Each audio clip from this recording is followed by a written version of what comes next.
It is a dimension of deja vu. Welcome to Watch Mojo, and today we're counting down our picks for the top 10 times the Twilight Zone did it first. Before we begin, we publish new content every day, so be sure to subscribe to our channel and ring the bell to get notified about our latest videos. For this list, we're taking a look at ideas that were explored in the original Twilight Zone series long before they were popularized in modern movies and shows. Since twist endings play a key role in the Twilight Zone, be prepared for the following spoilers. This is the dimension of imagination. It is an area which we call the Twilight Zone. Number 10. Child's Play, Living Doll. Before Chucky became the silver screen's definitive killer doll, there was Talkie Tina. So you have feelings? Doesn't everything? Then I can hurt you. Not really, but I could hurt you.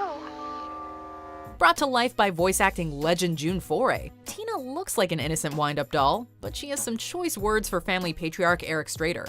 Convinced that his stepdaughter's doll is out to get him, Eric tries to destroy Tina, but this toy does not play nice with those she doesn't like. Hello? My name is Talkie Tina, and I'm going to kill you. Although the episode's plot mirrors Child's Play, there are a few notable differences. Hosting the soul of a serial killer, Chucky is the epitome of evil. Hi, I'm Chucky. Wanna play? In Living Doll, however, we're left to wonder who the true antagonist was, the abusive husband and stepfather, or the doll who wanted to make little Christy happy by any means necessary.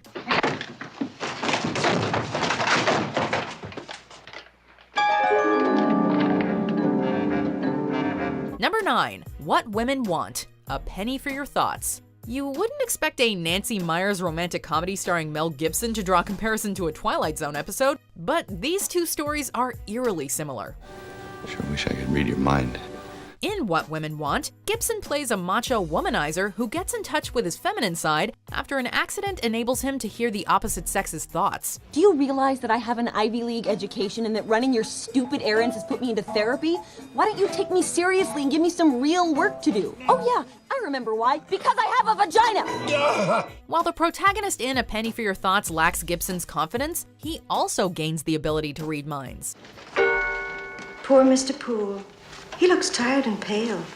His gift isn't restricted to just females, though, opening up his mind to even more dirty secrets.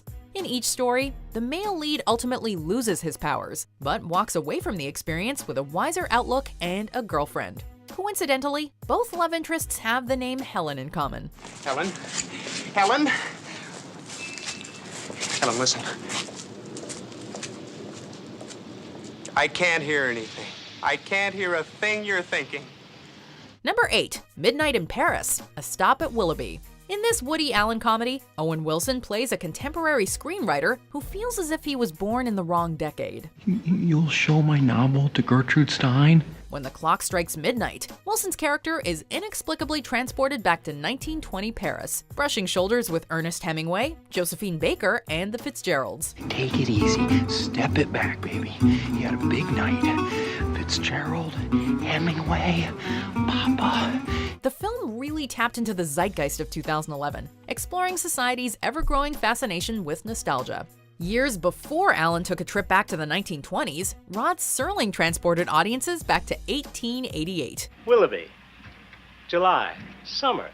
It's 1888. A Stop at Willoughby follows a man who takes a train ride to a peaceful place untarnished by time. While both tales touch upon the comfort we all find in nostalgia, they also demonstrate why we shouldn't try to escape the future by retreating to the past. Just jumped off the train, did he? Shouted something about Willoughby, then ran out to the platform, and that was the last I saw him. Doctor says he must have died instantly. Number 7. The Sixth Sense, The Hitchhiker. At the height of his career, M. Night Shyamalan was hailed as a modern Rod Serling, capping off each of his movies with a twist. I see dead people. The parallels actually might have been closer than we initially realized. In 100 Yards Over the Rim, someone from the 19th century suddenly finds himself in the present day, not unlike the ending of The Village. Where are you from? The woods.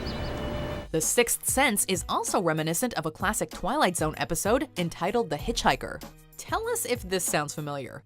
A young woman driving from New York to LA repeatedly passes by a mysterious hitchhiker who appears to be stalking her. I saw him again 50 miles further on, and then again on the long, straight stretch through Virginia. Just standing there. Not menacing, really. In the end, it's revealed that our protagonist was a ghost the entire time, and the hitchhiker was the embodiment of death. I believe you're going my way. Number 6. Poltergeist, Little Girl Lost. Steven Spielberg not only directed a segment of 1983's Twilight Zone the movie, but also 2 episodes of Rod Serling's Night Gallery. No matter what he reads, it comes out like a gag. So we wouldn't be surprised if Spielberg drew inspiration from Serling while co-writing and co-producing Poltergeist. This supernatural horror film revolves around the Freeling family, who lose youngest daughter Carol Ann when she crosses over into another dimension. They're here. A bedroom closet acts as a portal to this other world, calling a classic Twilight Zone episode to mind. In Little Girl Lost, 6-year-old Bettina Miller stumbles into the 4th dimension, which is accessible through the wall behind her bed. Mommy, pick me up. Interestingly, the writer of this episode, Richard Matheson, also wrote the 1971 television movie Duel, which marked Spielberg's feature directorial debut.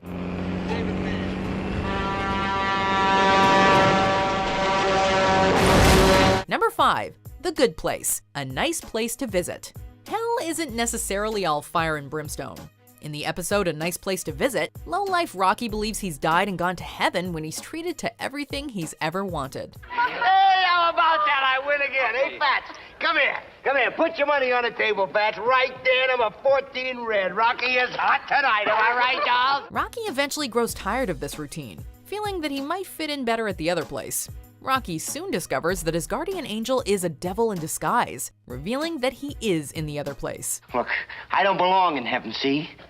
I want to go to the other place. Mr. Pip has to spell it out for the oblivious Rocky, but Eleanor Shellstrop pieces the truth together for herself. Whereas The Twilight Zone delivered this twist within 25 minutes, however, The Good Place managed to keep its audience in the dark for the entire first season before pulling the rug out from under. Holy mother-forking shirt balls. Number 4. Final Destination, 22. You're paying for my trip, Brownie. You're on that plane. You f***ing brat. Oh, shit! Discussing the original Final Destination, actor Sean William Scott stated that the film was, quote, as dark and eerie as any Twilight Zone. We can't help but wonder if Scott's ever seen the episode 22, as it shares a great deal in common with the 2000 horror movie.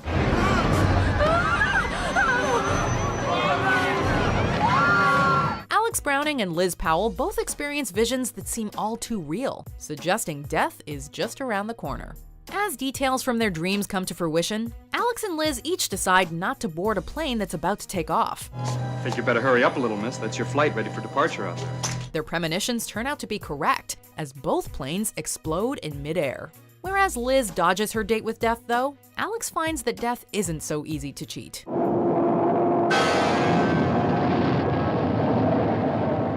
Number 3. The Truman Show, A World of Difference. Truman Burbank is a seemingly ordinary guy who slowly realizes his world is nothing but a reality series. Jesus, do you think he knows? Hello? Writer Andrew Nichols' screenplay was inspired by an episode of the 1985 Twilight Zone revival entitled Special Service, which also centers on a man who's unknowingly the star of a 24-hour TV show. This idea can be traced back even further to the original Twilight Zone. In A World of Difference, businessman Arthur Curtis is mystified when his office winds up on a soundstage. Cut! He's told that his real name is Gerald Reagan, and Arthur is a character he's playing in a movie. Cast of characters. Arthur Curtis, 36. A young business executive, happily married. Curtis lives in Woodland Hills with his wife and child. Marion Curtis, 33.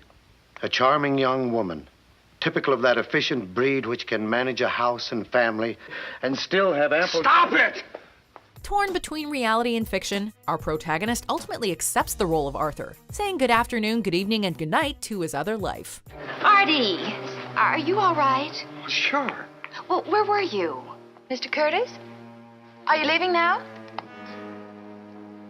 Yes. Number 2. Us, Mirror Image. It's like we're seeing double. The same year Jordan Peele launched his reboot of The Twilight Zone, he also wrote, produced, and directed a film that owes a lot to Rod Serling.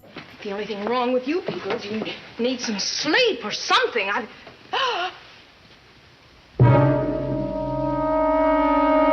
Peele has made it no secret that Us was largely inspired by the episode Mirror Image, which tells the story of a woman who encounters somebody who looks exactly like her at a bus station. Everybody keeps telling me that I've been here before. Growing increasingly paranoid, she fears that the doppelganger is going to take her place. After the two worlds converge, comes into our world, and in order to survive, it has to take over. Take over? Replace us. Move us out so that it can live. The Wilson family endures an identical dilemma in Us, as they come face to face with their own evil counterparts. Although Us has a style and tone that makes it unique, the film's legacy will always be tethered to The Twilight Zone. They look exactly like us. Before we unveil our number one pick, here are some honorable mentions. Go to some other bar. You want swimming? I'll give you swimming. Well, I didn't expect you...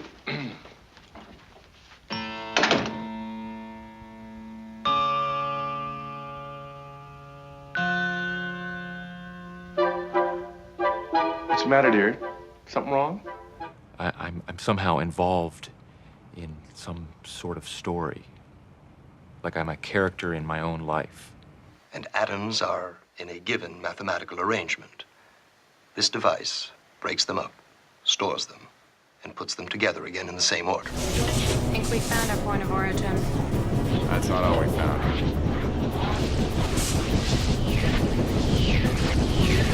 Haven't anything else worthwhile to show you.